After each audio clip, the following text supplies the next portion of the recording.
कौन क्या हाल है दोस्तों, उम्मीद है सब खैरियत से होंगे। तो दोस्तों, जैसा मैंने लास्ट वीडियो में अपने बताया था, हमारे 5-6 वीज़ाज अप्रूव्ड हुए यूके के, और आज मैं उनकी वीज़ाज भी दिखा दूँ, सक्सेस स्टोरी बताता चलूँ, वीज़ाज कैसे लगे, आप कैसे हासिल कर सकते हो, ईच एंड एवरीथिंग। देखिए, मैं अभी कुछ दिनों से ऐसी वीडियोस बना रहा हूँ कि जिसमें आप खुद अपना प्रोसेस करके जा सकते हो, आपको किसी कंसल्टेंट एजेंट के पास जाने की जरूरत नहीं पड़ेगी। ये 6 वीज़ाज हैं। सबसे पहले मैं 6 वीज़ाज आपको दिखाता चलूँ। ये 6 वीज़ाज अप्रूव्ड हैं। ये बच्चे भी आज हमारे साथ बैठे हुए हैं जो वीडियो में आना चाह रहे थे, और मैंने कहा चलें आपको 6 वीज़ाज पहले दिखा दूँ, उसके बाद मैं बताता चलूँ जी अगर आप वीज़ा हासिल करना चाहते हैं कैसे ले सकते हैं, और इन्होंने कैसे हासिल किए। देखिए, फ्रेश पासपोर्ट थे, इन्होंने वीज़ा हासिल किए आज यूके के। यूके हो, कोई भी मुल्क हो, किसी ने कहीं पे नहीं लिखा होगा पहले आप हमारे पास ट्रैवल हिस्ट्री लेकर आओगे फिर ही हम वीज़ा देंगे, अदरवाइज हम वीज़ाज आपको नहीं देंगे। नंबर 1। नंबर 2 के जो यूके वीज़ा बेस्ड कर रहा होता है वो बैंक स्टेटमेंट पे बेस कर रहा होता है। अगर बैंक स्टेटमेंट आपकी ठीक हो, प्रॉपर बनी हो, तो मेरे भाई आपका वीज़ा डेजिग्नेशन जैसा भी होगा, ट्रैवल हिस्ट्री होगी नहीं होगी, डजेंट मैटर, क्योंकि ये वीज़ा सिर्फ 2 चीज़ों पर बेस कर रहा होता है। आपकी एक तो बैंक स्टेटमेंट और एक आपका प्लान। ये जो आपको ठीक हो गया तो आपको डेफिनेटली वीज़ा मिलेगा। कितनी होनी चाहिए बैंक स्टेटमेंट? 10-15 हज़ार या इससे अबव हो जाए, 18-20 हज़ार, इतना है आपके अकाउंट में, डेफिनेटली आप वीज़ा ले सकते हैं। तरतीब क्या होती है? तरतीब ये होती है कि जो आपकी बैंक स्टेटमेंट, जो सैलरी अमाउंट आ रही होती है ना, फिक्स डिपॉजिट आनी चाहिए। इससे 1 रियाल दरम एक्स्ट्रा नहीं होना चाहिए। अगर आपने एक्स्ट्रा डिपॉजिट कुछ किया है तो फिर आपको उसकी एक्सप्लेनेशन देनी पड़ेगी कि ये मेरी ट्रांजैक्शन क्यों हुई थी। अगर आप वो एक्सप्लेनेशन नहीं दोगे तो आपका वीज़ा रिफ्यूज कर दिया। जो रिफ्यूजल लेटर आता है उसमें यही चीज़ लिखी होती है कि आपकी जो फलां ट्रांजैक्शन थी वो हमें समझ नहीं आई। और सेंस वाली भी बात है कि आपकी अगर सैलरी 10,000 रियाल या दरम है, जितनी भी है, तो आपको तो उतनी आनी चाहिए कंपनी की तरफ से। अगर कुछ एक्स्ट्रा डिपॉजिट हो रहा है तो वो क्यों हो रहा है, अगर हो रहा है तो उसकी एक्सप्लेनेशन क्यों नहीं दी आपने। तो ये खुद भी समझने वाली बात है। बाकी जितने भी कंट्रीज हैं वो इस चीज़ को नहीं देखते, सिर्फ और सिर्फ यूके इस चीज़ को देखता है। आपने एक चीज़ समझ ली, हमारा फिक्स आना चाहिए डिपॉजिट। अब उसमें से खर्चे 10,000 दरम है या रियाल है, उसमें से खर्चे कितने हैं? 4-5 हज़ार आप खर्चा करें और बाकी सेविंग में लेके जाएं। 3 मंथ की या 6 मंथ की स्टेटमेंट जितनी भी लगानी है आप वो लगाएं साथ में, और अप्लाई करें VFS के थ्रू वीज़ा।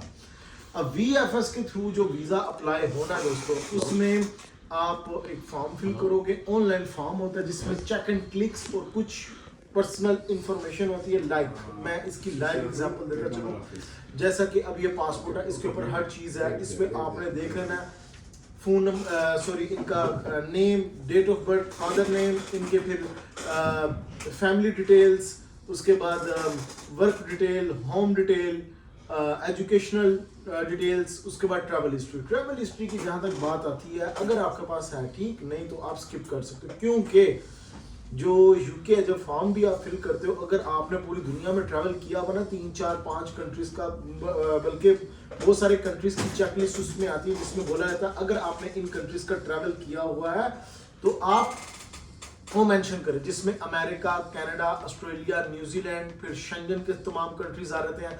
लेकिन आप सिलेक्ट 3 को ही कर सकते हो, उससे ज़्यादा सिलेक्ट होते ही नहीं है, और ना टाइप कर सकते हो। तो इसलिए ट्रैवल हिस्ट्री होने ना होने से फ़र्क नहीं पड़ता। लेकिन जब आप पासपोर्ट देते हो VFS में जाके, वो जो करंट पासपोर्ट होता है वो पूरा स्कैन कर लेते हैं। स्कैन करने के बाद जी आपके वहाँ पे फिंगरप्रिंट्स और लाइव पिक्चर उतर जाती है।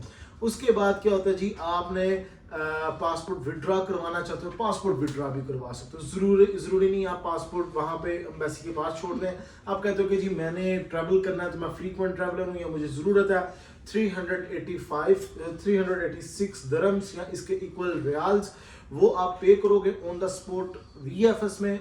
उसी वक्त आपका पासपोर्ट आपको रिटर्न कर दिया रहता है, और विद इन 15 डेज आपको वीज़ा लगा कर दे दिया रहता है। क्या ये वीज़ा जल्दी भी हासिल कर सकता हूँ मैं? यस, आप विद इन अ डे भी हासिल कर सकते हो, विद इन 3 to 4 डेज भी हासिल कर सकते हो। उसकी फीस ज़्यादा होती है।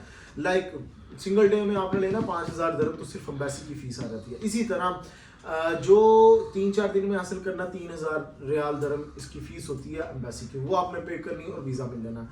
इसी तरह 6 month, 1 year, 2 years, 3 years, 5 years 10 years का भी आप मल्टीपल एंट्री यूके का वीज़ा ले सकते हो, लेकिन मेरी हर बंदे को सजेशन होती है फर्स्ट टाइम आपने 6 मंथ नॉर्मल वाला मल्टीपल एंट्री वाला वीज़ा अप्लाई करना। नॉर्मल मिनिमम जो होता है वो 6 मंथ मल्टीपल एंट्री होता है। एक बार आप होके आ जाओ, फिर उसके बाद 2 इयर्स वाला करते जाएं, और इसकी भी फीस ज़्यादा होती है। ये नहीं कि आप 5 साल वाला कह रहे हो कि मुझे फ़ौरन वीज़ा मिल जाए, उसकी फ़ीस ज़्यादा होगी।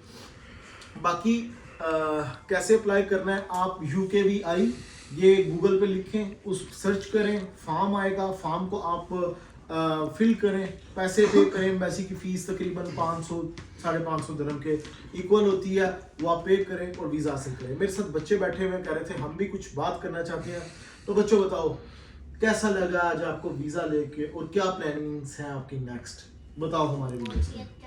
बहुत अच्छा फील हो रहा है, एक्साइटेड फील हो रहा है कि वीज़ा मिल गया, हम लोग जा पाएंगे और मजे करेंगे, ठीक है, और घूमे फिरेंगे।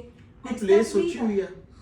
प्लेस अभी इतना नहीं सोच रहा हूँ। अच्छा, प्लान अभी है, मैंने सोचा ठीक है। क्या सोचा? रैबिट स्टैचू जो बना होता है। अच्छा, वो आपने वहाँ पे देखना है, और क्या करना है लंदन में जाके?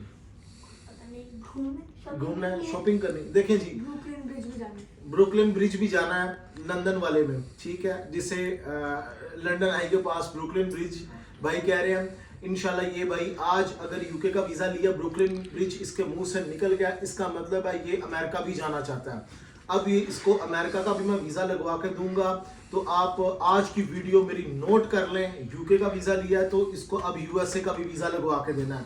नहीं बोला, लेकिन इसके मुंह से निकल गया ब्रुकलिन ब्रिज, तो अब ये ब्रुकलिन ब्रिज भी इसके माइंड में डाल के तो इसको लेके जाना है वहाँ पे, ठीक है, जाओगे? थैंक्स। ठीक है। अब मैं दोस्तों एक चीज़ बताता चलूँ। हाँ बोलो बोलो। कि मैं ये चाहता हूँ कि मेरा भाई और मेरे पापा वो प्रैंक ना करे, मैं गुम हो गई, इसलिए मैंने सोचा यार अब मैं भी ऐसा किया। ठीक है, बच्चे ने दिल की बात रख दी, बच्चे मन के सच्चे, तो वो उन्होंने अपने दिल की बात दोनों ने रख दिया। तो लिहाजा दोस्तों ये देखेंगे, एक्साइटेड है, आप वीज़ा लोगे, आप भी इसी तरह एक्साइटमेंट आपको भी होगी। तो बस क्या, एक्साइटमेंट ऐसी हासिल करने के लिए, ये वीज़ास लेने के लिए घर से निकलना पड़ेगा, अप्लाई करना पड़ेगा। मैं नहीं कहता हूँ मेरे से अप्लाई करोगे तो वीज़ा लगेंगे, आप खुद भी अप्लाई कर लोगे ना घर बैठे, मैंने इसीलिए प्रोसीजर पूरा बताया, आपके वीज़ास लग जाएंगे। बस ये थोड़ी कोशिश करते रहना है, रिफ्यूज़ल से लगी है, डरना नहीं, परेशान नहीं होना, उसके भी सोल्यूशन है। बस उस रिफ्यूज़ल लेटर को देखना है आपने, और उसमें जो पॉइंट रेस किए हुए हैं उनको क्लियर करें, अगेन अप्लाई करें, आपके अगेन वीज़ास लग जाएंगे। तो गाइस नेक्स्ट वीडियो मिलूंगा नए टॉपिक पे, ख्याल रखें अपना, टेक केयर, अल्लाह हाफिज़।